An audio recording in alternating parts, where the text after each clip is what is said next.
para a gente não esquecer do Renê. Ele também chama-se Renê. Então, o Renê do Grupo da Fé, né, veio mais uma vez trazer para nós a mensagem da manhã. Fique à vontade.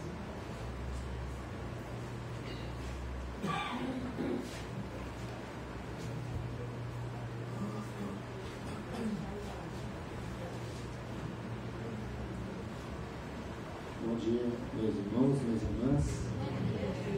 Muita alegria de novamente estarmos aqui.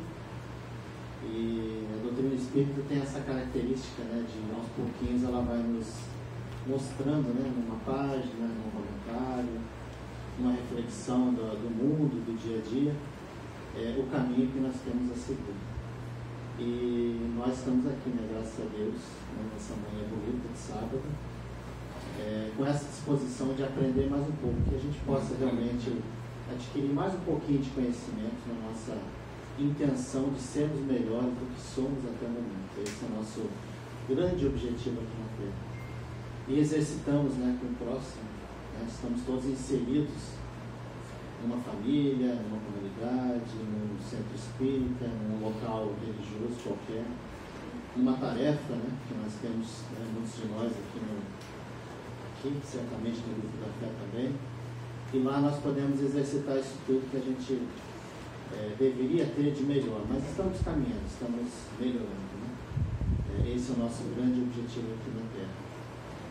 Hoje nós vamos usar um texto do livro que a gente até está estudando lá no Jeff, Vozes do Grande Além, né? Que é um livro, né, trazido pelo Chico, são mensagens psicofônicas do Chico, que foram trazidas por ele numa reunião, em reuniões no grupo Meimei, em Pedro Leopoldo, da fase mais antiga, né, do Chico, em Pedro Leopoldo, grupo Meimei, em torno de 1955, 1956, e o Arnaldo Rocha colecionou essas mensagens, né, transcreveu e viraram, né, alguns livros, Instruções Psicofônicas e Vozes do Grande Além, são os dois principais. E a gente vê nessa fase do Chico, como todos, conteúdos preciosos para a nossa caminhada. E hoje o texto fala sobre caridade na boca. A gente fala muito, né, de caridade, tem talvez uma dificuldade, e eu falo muito pela minha parte, né, falando por mim, né, de entender um pouco a caridade, porque associamos mais ao auxílio, seja material, seja de trabalho, aos que nós consideramos menos favorecidos. Mas, na verdade, todos nós também precisamos, da mesma forma, do auxílio um dos outros. Então, caridade na boca vai desenvolver justamente esse tema que nós nos expressamos junto ao próximo, né? E não tem nada mais comum que isso, nos expressarmos. E aí, e até passou por alguns pontos que a gente já lembra, né, o quanto que algumas frases complicadas, difíceis, podem levar a consequências muito também complicadas na nossa caminhada, que ficam ali guardadas por tantos e tantos anos, né? Então esse cuidado que nós temos que ter nesse nosso contato com o próximo. E a gente vê que na doutrina espírita nada que foi trazido pelos espíritos, né? A gente viu a mensagem de hoje no livro, essa que a gente vai falar, tudo que a doutrina espírita nos traz tem um proveito. Foi bem escrita, foi bem trabalhada, foi supervisionada pelos benfeitores espirituais, a gente encontra ali preciosidades. Então, uma mensagem como a de hoje, que na verdade são versos, são 18 versos, né? Claro que não vamos falar dos versos, mas do conteúdo doutrinário que tem uma mensagem como essa, que é um conteúdo que a gente vê em diversos outros livros que a doutrina espírita nos traz. Aliás, essa questão da fala, né, da expressão, daquilo que nós podemos causar, né, positivamente ou não tão positivo em relação ao próximo, a gente encontra assim repletamente na doutrina espírita. Tal cuidado que os amigos espirituais nos alertam, né, para que a gente tenha em relação ao próximo. Tal a importância desse assunto, que nós estamos sempre em contato com o próximo, causando, né, a nossa imagem, né, na essência, a nossa imagem em relação àqueles que estão à nossa volta. E sabemos que é muito mais fácil, né, a gente cuidar da nossa fala, das nossas atitudes, da nossa expressão, quando estamos, por exemplo, na casa espírita. Nós estamos ali convivendo, está tudo ótimo, tudo bem, mas todos nós temos uma hora aqui, ou algumas horas de tarefa, né, alguns mais, alguns menos, e muitas outras horas com os nossos familiares, com o nosso ambiente profissional, com aquele antigo, né, exemplo do trânsito, né, que estamos ali enfrentando situações que estamos também na iminência de emitir alguma palavra ali que pode ser um pouco mais complicada. Então, essa mensagem é trazida pelo Chico. E o Espírito que traz é seu irmão, José Xavier, que é um que conviveu muito intimamente com o Chico, muito ao lado do Chico nessa fase lá de Pedro Leopoldo, especialmente quando criaram o Centro Espírita Memê, Grupo Espírita Memê, em 1927. Então, de 1927 a 1939, quando José Xavier desencarnou, ele foi um dos trabalhadores, talvez o mais ativo no Centro Espírita. Ele levou a sede do Centro Espírita para a sua residência, ele mudou de residência algumas vezes, e ele levou a sede do Centro Espírita para lá. José Xavier era o quinto filho da mãe do Chico, né, Ana Maria João de Deus, né, de 9 do total, e era aquele companheiro assíduo do Chico. E ele traz os versos, eu fui até por curiosidade, e esses são pontos doutrinários também, porque que José Xavier traz, né, em diversas mensagens, não só essa, poemas, se ele não era poeta, então. E a gente já vê aquilo que a doutrina espírita nos fala, que nós temos o nosso conteúdo espiritual que nós adquirimos, seja nessa vida, seja em vidas anteriores. Então, tudo que nós fazemos hoje, né, por mais idade na Terra que nós tenhamos e que possamos aprender coisas novas, serão conteúdos definitivos para o Espírito. E aí, procurando um pouco sobre José Xavier, ele sempre foi muito, muito alegre nesse período. Ele tocava violão, ele compunha peças teatrais para a sua própria família, caseira, né? Porque a família era muito grande, né? 9 filhos de um casamento, mais 6, se não me engano, do outro, são 15 total. Isso, né? 14 ou 15, mas acho que são 15. Ele compunha peças para a sua própria família e se divertia com isso. E um dom que ele tinha era ser repentista, né? Que é aquele que faz os versos espontâneos ali na comunidade. Então, a gente vai no livro dos médios e vê, né, que aquilo que o Espírito traz, esse comunicante, é o seu conteúdo. E a gente acha uma lógica na doutrina do Espírito, como sempre nós achamos quando nós começamos a estudar um pouco mais. E ele vai falar da caridade na boca, né? Justamente esse tom que nós falamos com o próximo, que muitas vezes pode ser um tom tranquilo, calmo, ou até mais ativo, mais forte, mas que pode, né, ter os dois lados, né? Ou pode machucar, pode prejudicar, pode deixar marcas, né, muito profundas naqueles que nos ouvem, como pode também auxiliar, mesmo que a gente tenha um tom de voz um pouco mais forte, um pouco mais ativo, digamos assim. Então depende muito da situação. Então ele vai colocar justamente esse cuidado que nós temos que ter com o próximo. A gente vê que o Chico, né, um espírito evoluído, que nós conhecemos aqui na Terra, quase que, né, contemporâneo conosco, tem diversas situações, se a gente for lembrar, você deve conhecer várias histórias em que ele nunca, ou melhor, toda palavra que ele colocou em relação ao próximo tinha alguma coisa de importante para aquele momento, por mais simples que fosse, né? A gente lembra daquela história em que ele sofreu um assalto, e tudo que o Chico fala, né, a gente pensa assim que pode ser, né, uma possibilidade, como se fosse uma parábola do Chico, né? Ele está contando o que ele sentiu, o que aconteceu, meio que nos ensinando como que nós deveríamos fazer em determinadas situações. Então, pela sua evolução, a gente até imagina que ele podia agir de uma outra forma, né? Mas ele vai colocando como se fosse gente como a gente, para que a gente aprenda. E nesse do assalto, né, que vocês devem lembrar, houve uma tentativa de assalto por 2 pessoas, 2 ladrões, e ele logo diz assim, pelo amor de Deus, como nós faríamos, né? É uma fala nossa, ele se coloca como se fôssemos nós. Pelo amor de Deus, não faça isso, porque eu tenho filhos para cuidar, tenho muitas crianças para cuidar. E um dos ladrões se atenta àquilo e fala, mas o senhor é casado, tem filhos? Ele fala, não, tem muitas crianças que eu ajudo, eu preciso ajudar essas crianças. E aí um ladrão, né, tem uma conversa rápida entre eles, e aí um chega para o outro e fala assim, pega aqueles 200 cruzeiros que a gente pegou de outra pessoa e entrega aqui para o Chico, porque ele precisa para cuidar das crianças, né? E aí entrega para o Chico, e o ladrão fica meio assim, né, um, digamos assim, fosse um pouquinho melhor e o outro estivesse relutando, e aí ele pega e puxa e dá o dinheiro. E o Chico, claro, usa, né, como ele sempre fez com todos aqueles que chegavam perto dele e que saíam melhor, né? Aliás, ele tem uma fala nesse sentido, né, de que todos que chegam até nós para uma conversa, para um contato, deveriam sair melhor do que vieram. Nós temos a obrigação de fornecer alguma coisa de bom. E aí ele diz para esses ladrões, né, diz, vão com Deus, que Jesus abençoe. E esse que pediu o meu dinheiro para entregar, ainda questiona o Chico, mas nós somos ladrões, né? O senhor acha que nós seremos protegidos por Deus, né? Deus único, né? Que protege a todos como Pai, de todos nós, somos irmãos. E Chico diz sim, Jesus, quando deixou a terra, escolheu ser crucificado entre dois ladrões.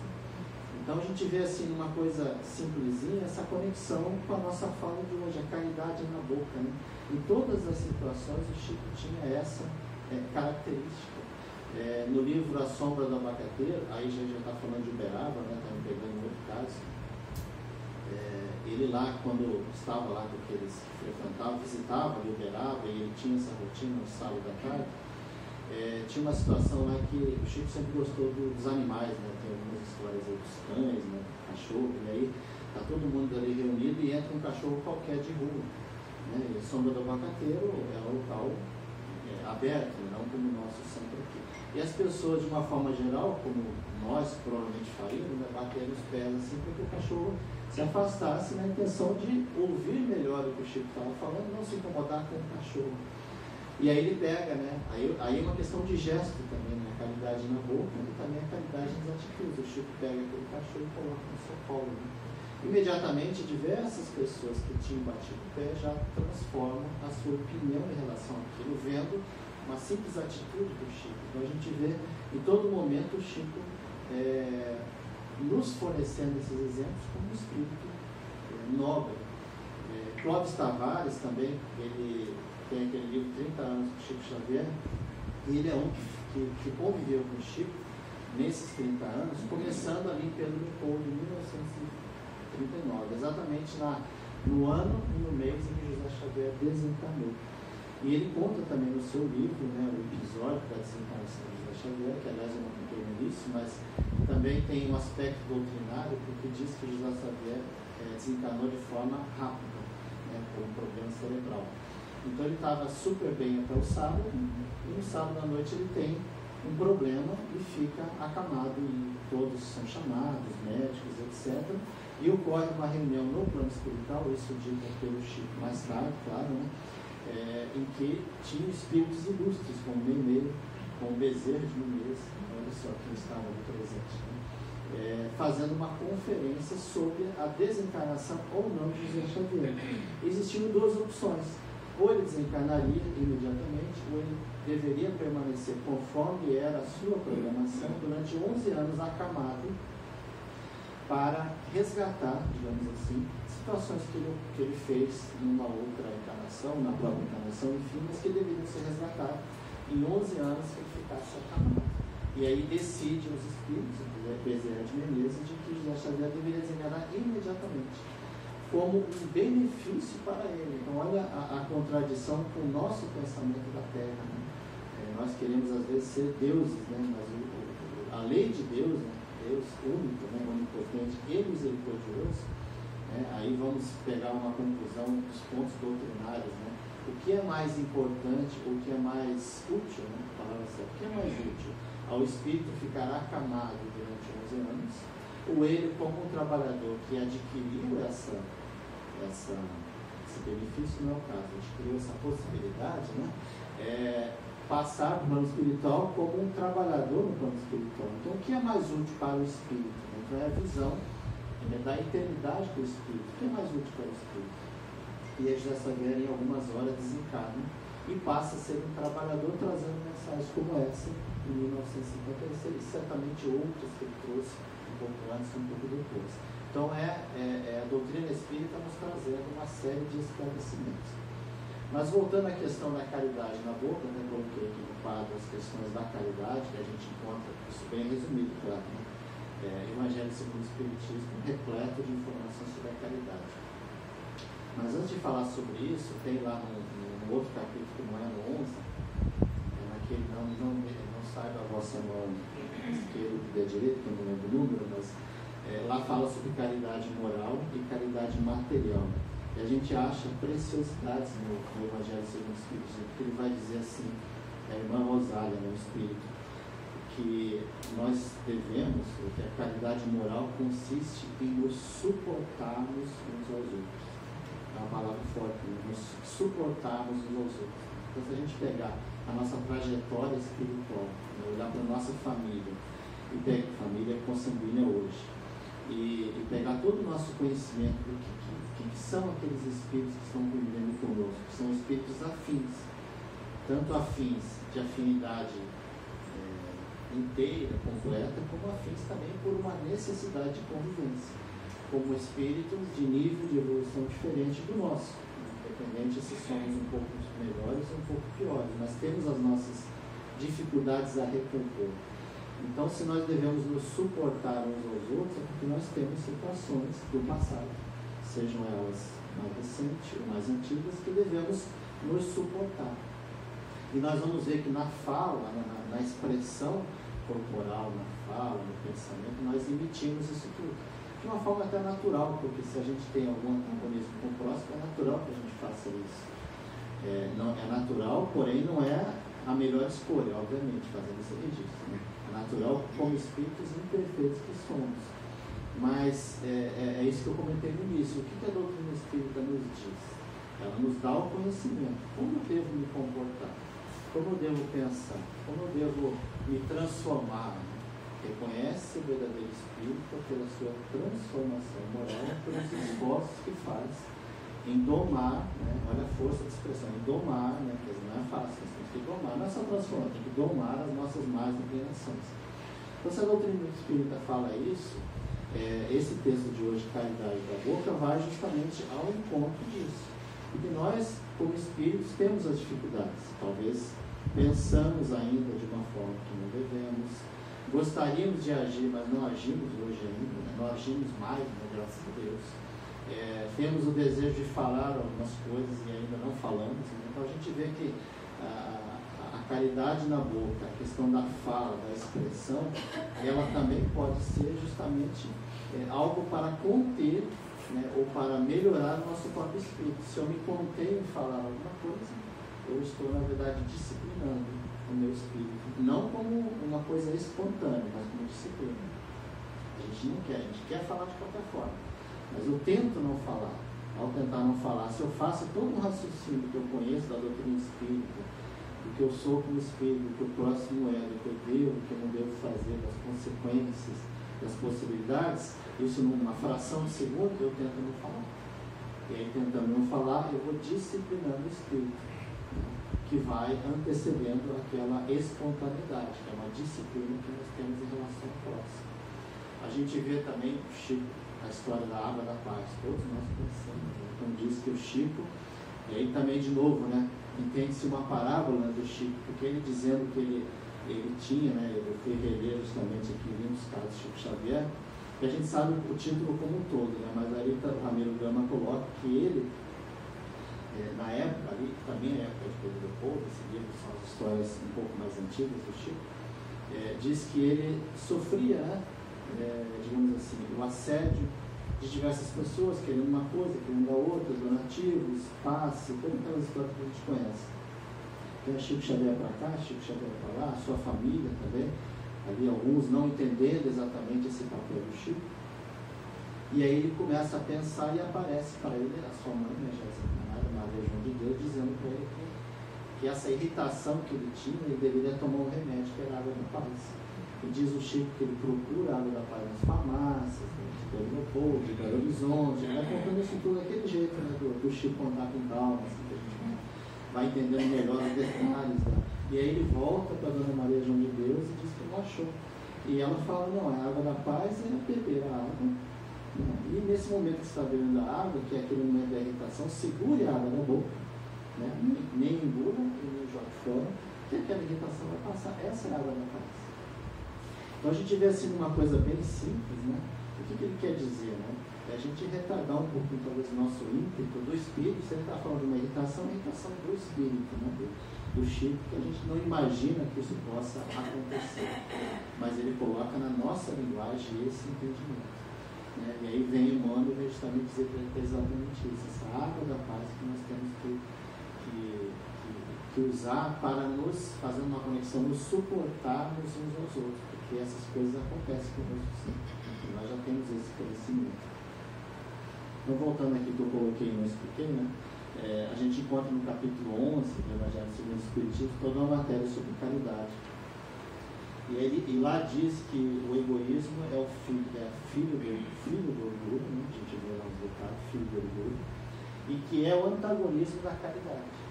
Então, no processo também da fala, da nossa expressão, daquilo que nós temos como embate com o próximo, né? Se nas situações mais comuns, a gente pode estar localizando, eu coloquei uma linha, porque eu imaginei uma linha, porque a gente, deixa eu falar um pouco por mim, tá? A gente pode imaginar onde nós estamos situados, né? No lado mais do egoísmo, no lado mais da caridade. E eu acho que nem tem, opinião também, eu acho que nem tem um lado para cá, um lado para lá. Porque nós também temos essa característica seletiva. Né? Talvez eu tenha muito mais caridade com um filho na minha casa do que um filho de uma outra família. Eu tenho mais caridade no auxílio formal de uma tarefa na casa espírita do que eu tenho, talvez, eu encontrar na rua uma outra pessoa. Então, nós ainda somos um pouco seletivos em relação à nossa caridade. Então, a gente pode imaginar que nessa linha a gente pode ter momentos diferentes. Ou então nós estamos mais sensibilizados, ou mais necessitados de algum benefício da espiritualidade, e nos colocamos mais propícios à caridade, a sermos mais mansos em relação ao próximo.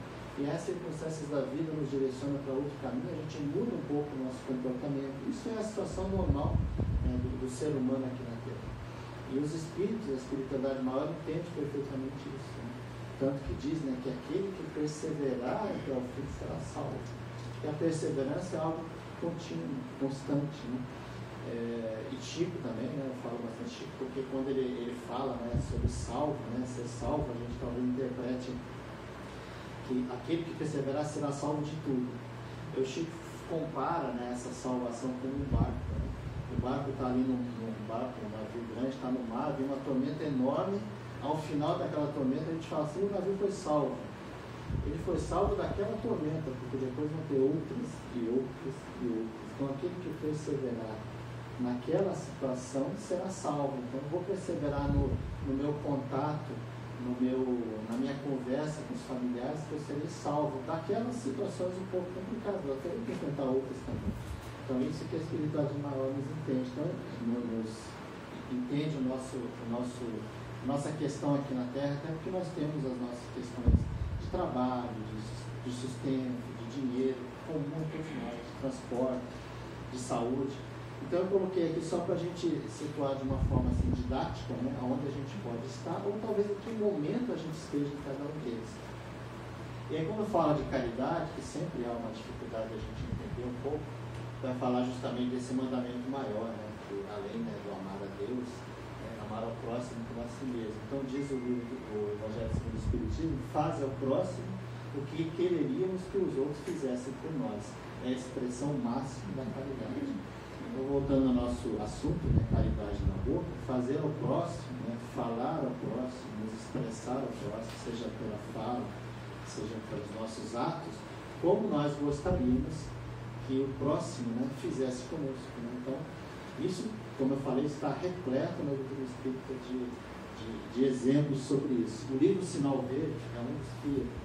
Sinal Verde e Conduta Espírita, a gente encontra uma série de situações muito do nosso dia a dia. Né? O livro Sinal Verde, André Luiz, ele tem esse nome, até citado lá na introdução, porque faz uma comparação com o trânsito, né, em que nós, ao vermos, né, o sinal verde, né, com o carro, aquilo nos dá uma garantia de que nós estamos certos naquele caminho. Né? Não tem acontecer de alguém atravessando o caminho, a gente sabe que isso acontece, né? Mas o sinal verde, em princípio, ele é aquele que nos dá o caminho certo. Eu vou passando o sinal verde, eu estou passando com segurança naquele cruzamento, por isso é o sinal verde.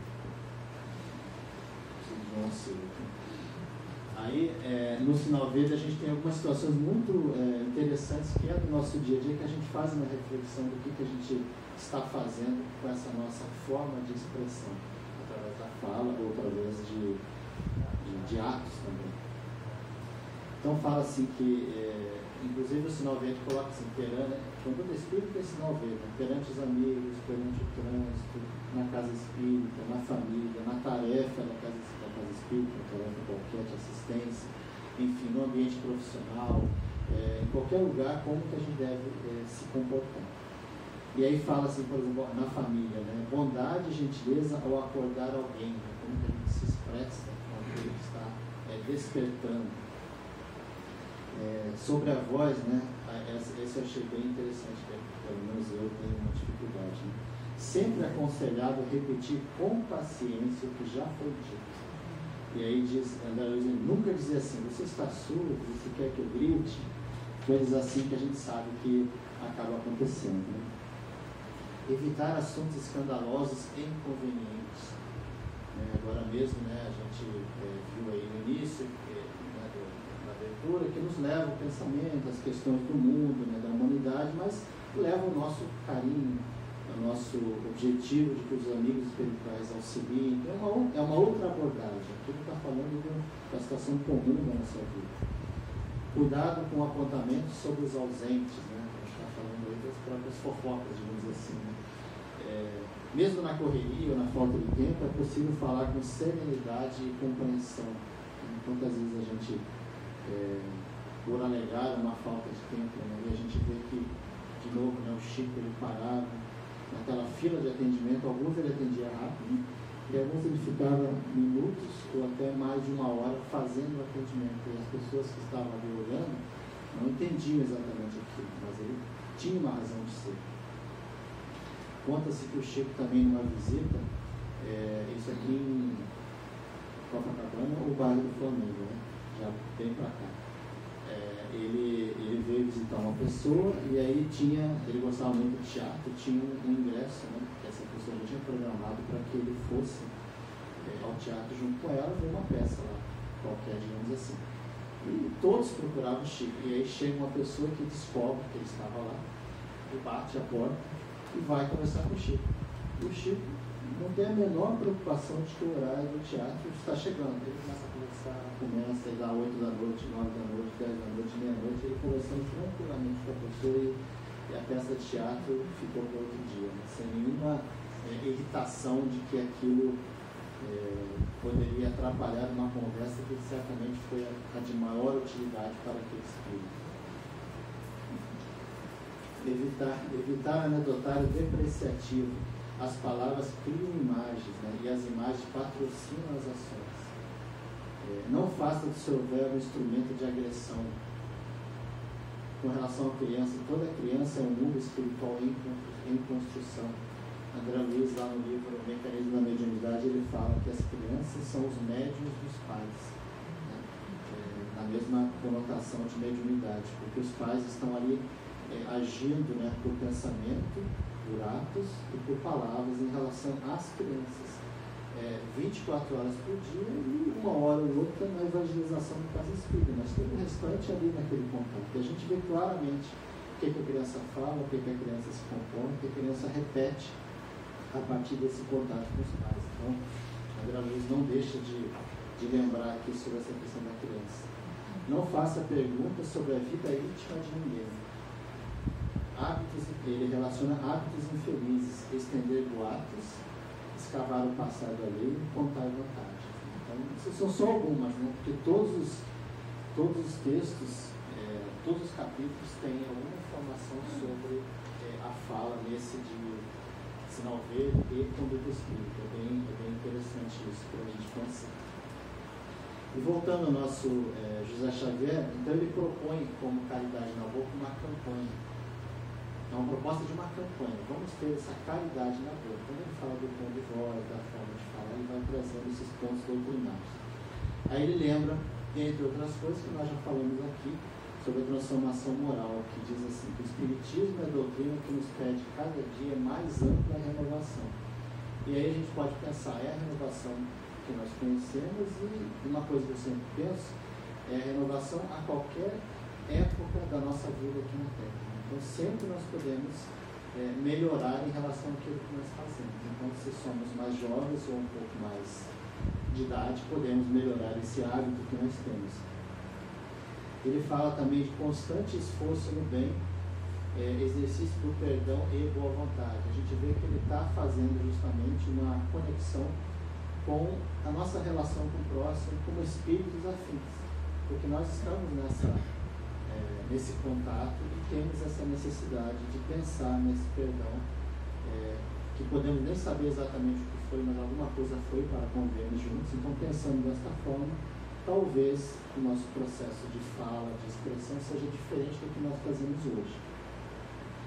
No próprio sinal verde, ele coloca, André Luiz, que a voz de cada pessoa está carregada pelo magnetismo dos seus próprios sentimentos. Ele já entra também pela questão do pensamento, que nós encontramos também, André Luiz, que o pensamento é matéria, que nós nos sintonizamos com esse pensamento uns dos outros, emitimos e sintonizamos, e vamos criando as nossas formas de pensamento, que vão prosseguindo a nossa caminhada, e se elas forem tão duráveis assim, chegaremos até no plano espiritual com essa nossa forma de pensamento, essa nossa característica impregnada, e aí teremos que reaprender, teremos que estudar novamente. Então também a fala constante em determinados assuntos que não sejam aqueles melhores, acabam também nos causando essas situações. Quando nós também pensamos sobre a fala, a gente vê que, de novo, os espíritos novos, como o Chico, todo o seu conteúdo, como eu falei aqui, tinha uma importância muito grande a qualquer momento, mesmo que fosse uma espécie de uma brincadeira, mas ali tinha um conteúdo que nos impressiona quando a gente começa a estudar.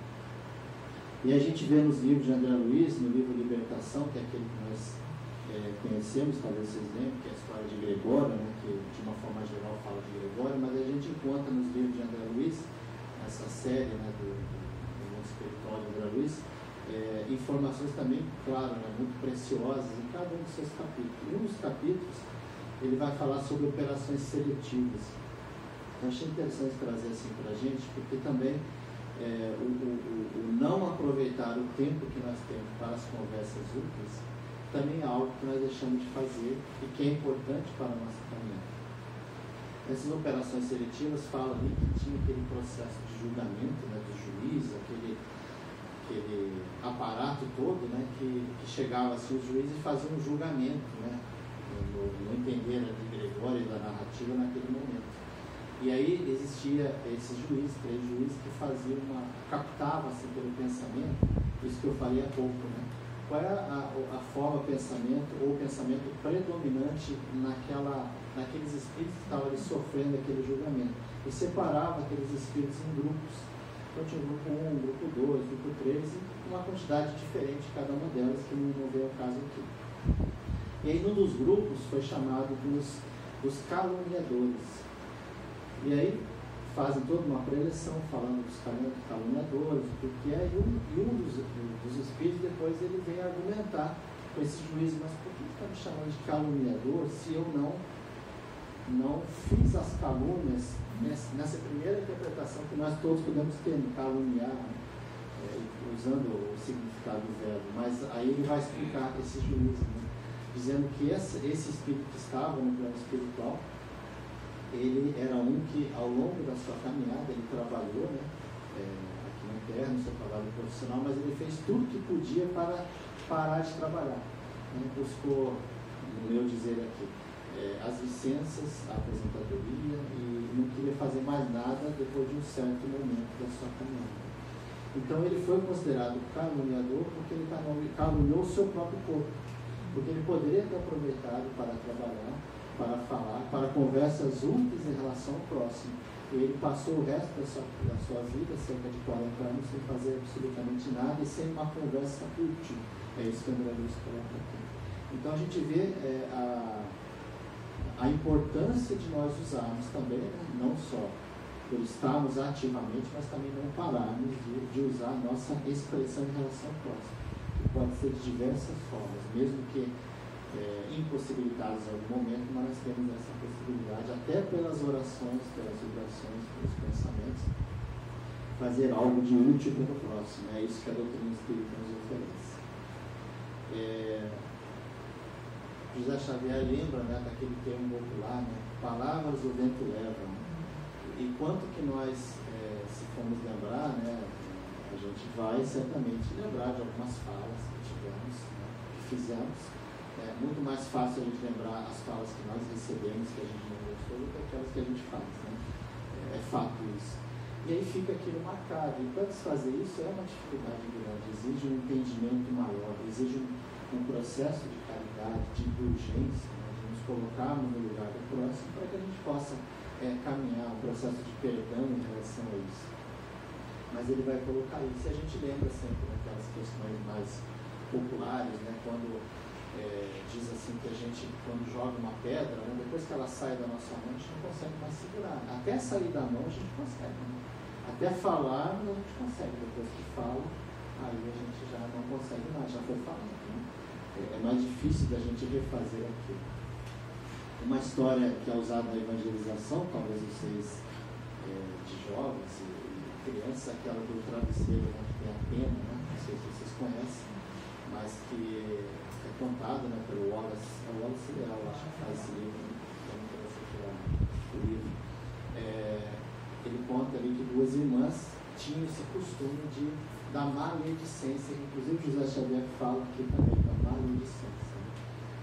E a maledicência, às vezes a gente também, só fazendo parênteses, a gente pode estar pensando muito em relação ao seu próximo, né? Mas também tem a ver com as noticiários do mundo, que a gente vai passando para frente, que a gente vai alimentando, a gente vai dando mais, vai acrescentando alguma coisa ali, então está tudo embutido nesse processo que a gente tenha a oportunidade de fazer um ponto final nisso e não uma vírgula, uma continuidade, fazer um ponto final, efetivamente.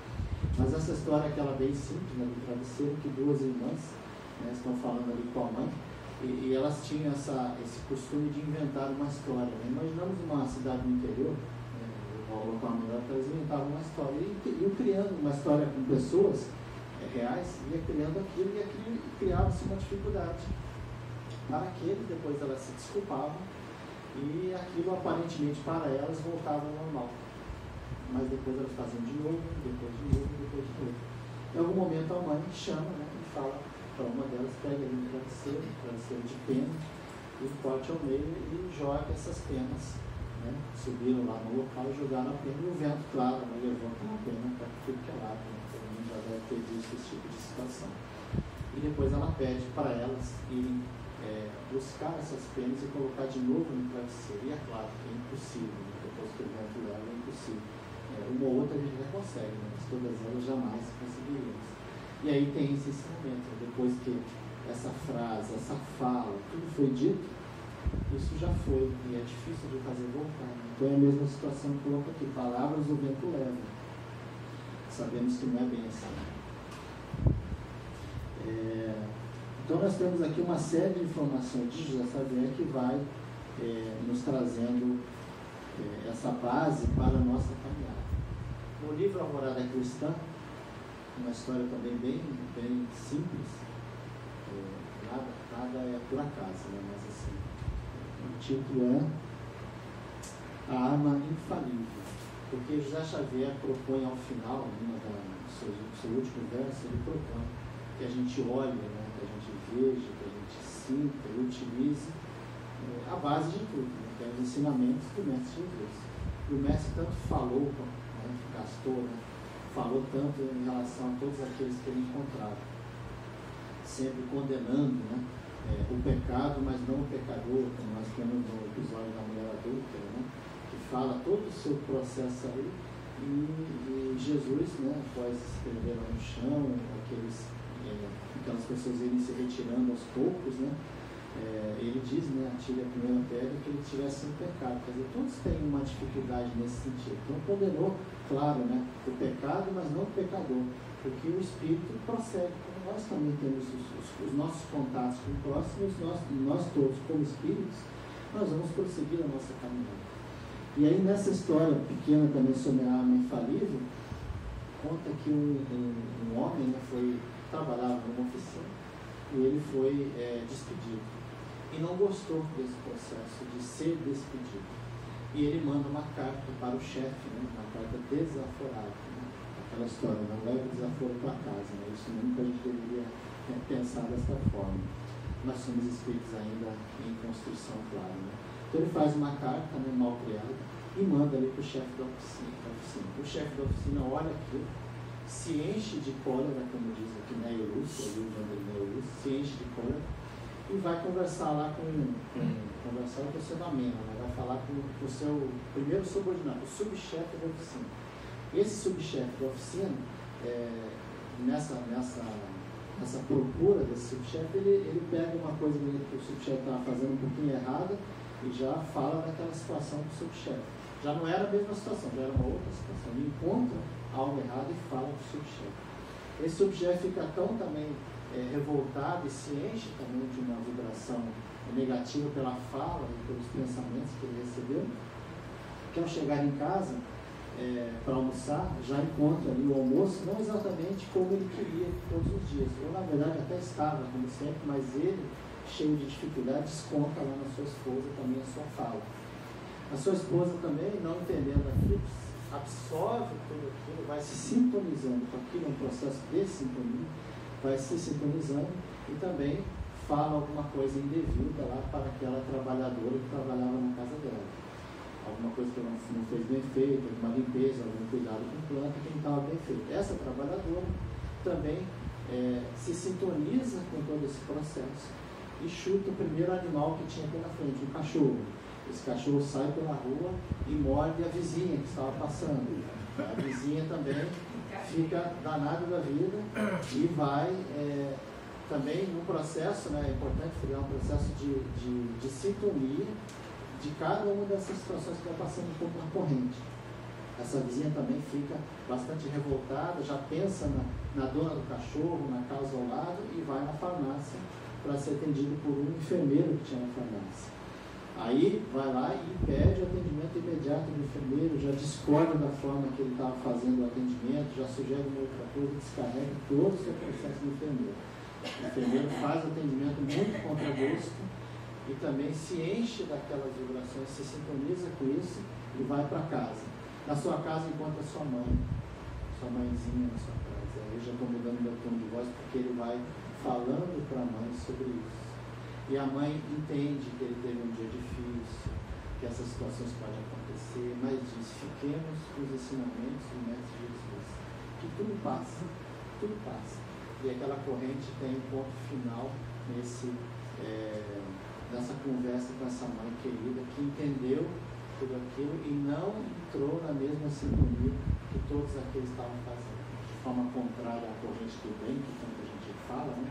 Essas coisas também acontecem. Então nós também temos que nos vigiarmos em relação às nossas vibrações, aquilo que nós pensamos, aquilo que nós causamos e também aquilo que nós, claro, podemos receber em relação a essa nosso grande objetivo, né, que é convivermos uns com os outros nesse exercício, né, que é o nosso objetivo aqui na encarnação, que é a nossa evolução. Então, com essa história, a gente encerra aqui a nossa conversa e a gente espera realmente que cada um de nós, né, eu também, claro, a gente consiga avançar um pouquinho nesse nosso conhecimento do que eu devo e do que eu não devo fazer. Façamos uma reflexão em cada momento, considerando a água da paz, quando necessário, porque nem sempre o silêncio é necessário, sabemos que é necessário se posicionar sempre, mas com caridade, com presteza, com educação, com palavras talvez mais formatadas, caso a gente não tenha essa condição. Eu vejo algumas pessoas que já me falaram isso, que por ter essa dificuldade, mantém uma padronização, então sempre fala bom dia, boa tarde, boa noite, para evitar de ter como se diz, algo espontâneo e sair errado. Então formata algum tipo de palavra para depois poder criar esse hábito de fazer e de falar. Obrigado pela atenção mais uma vez, pela oportunidade, que Jesus continue nos abençoando.